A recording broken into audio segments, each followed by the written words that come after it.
Hi, and welcome back to U.S. History with me, Mr. Snyder, and today we are going to finish up Chapter 19 by doing Johnson's Great Society.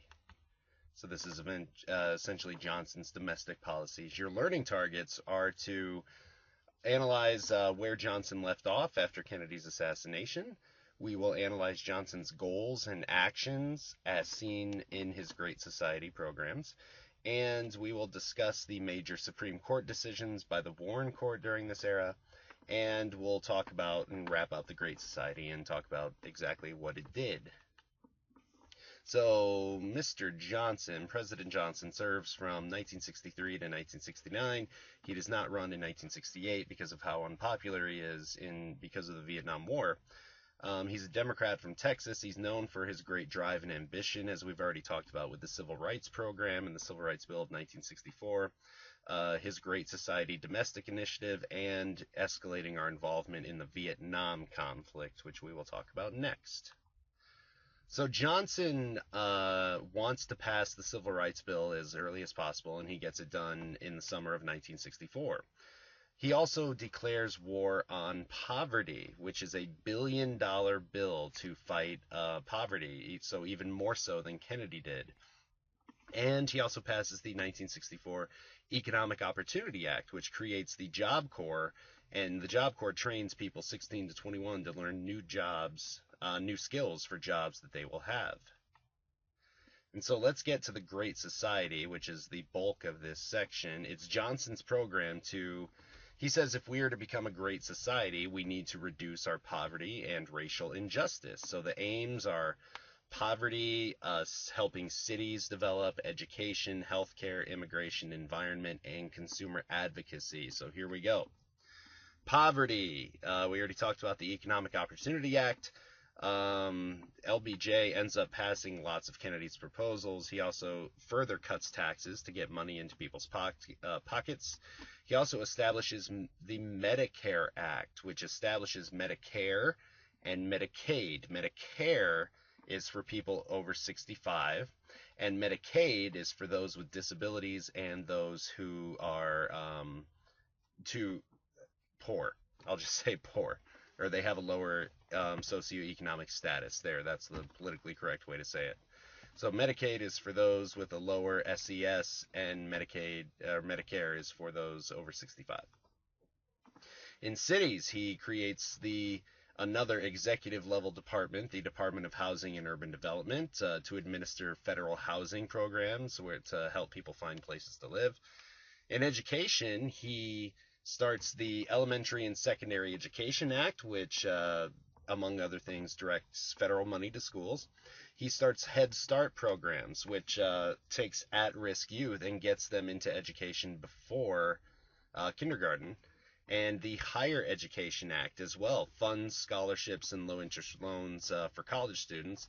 This is also the time where they start funding educational programming on stations like PBS. And Sesame Street, Mr. Rogers, all those shows are created. And to fight discrimination, we've talked about the Civil Rights Act, the Voting Rights Act, and the 24th Amendment. All can be considered a part of the Great Society. The Immigration Act finally ends those origin quotas, saying, we're only going to take this many from this part of the world and this many from this part of the world. That ends that. For the environment, he passes, and this is the part of history where we start focusing on what humans are doing to the environment.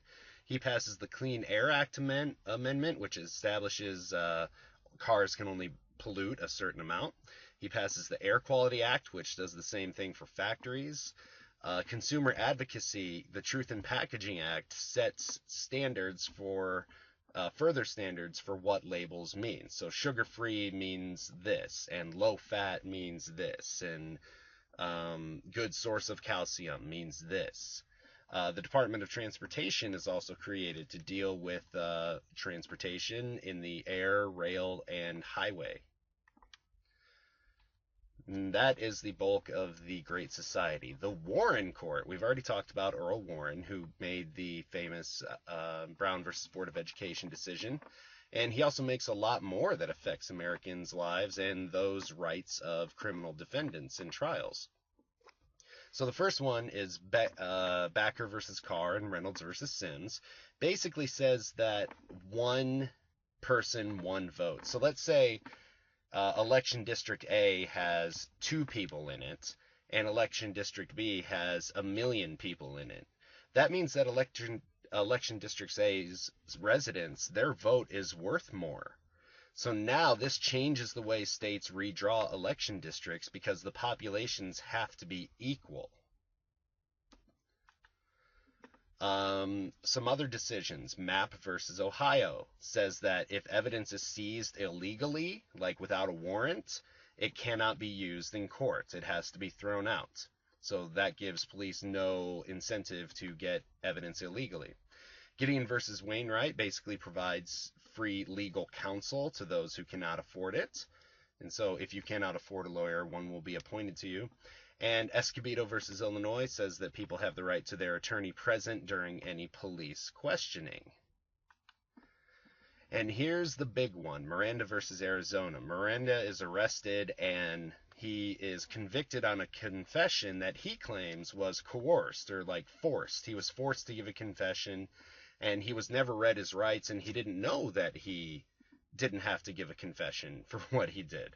So the Supreme Court overrules the decision. It says that police must inform criminal suspects of their legal rights at the time of their arrest. So now you have, if you've ever been arrested, which I haven't, you get read your Miranda rights. You have the right to remain silent. Anything you say can and will be held against you in a court of law, etc. Those are your Miranda rights, and they're read to you. And now, basically, you have to sign a paper saying you understand those are your Miranda rights. So the impact of the Great Society: no president increased the role of the federal government as much as Johnson since FDR. And so the federal government really, really increases in size during this era. The war on poverty helps, but funding the programs for poverty creates the large budget deficit we have today, which we've kind of talked about in class.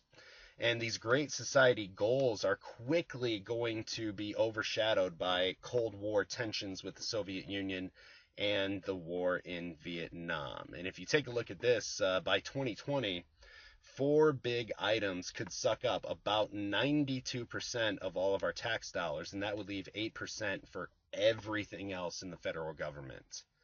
And so Social Security, the interest on our debt, Medicare, and Medicaid are huge programs, and they're very, very expensive programs that the federal government puts on. But that is all that I have for you today. Make sure you fill out your learning targets. That's the end of Chapter 19, and I'll see you soon. Bye-bye.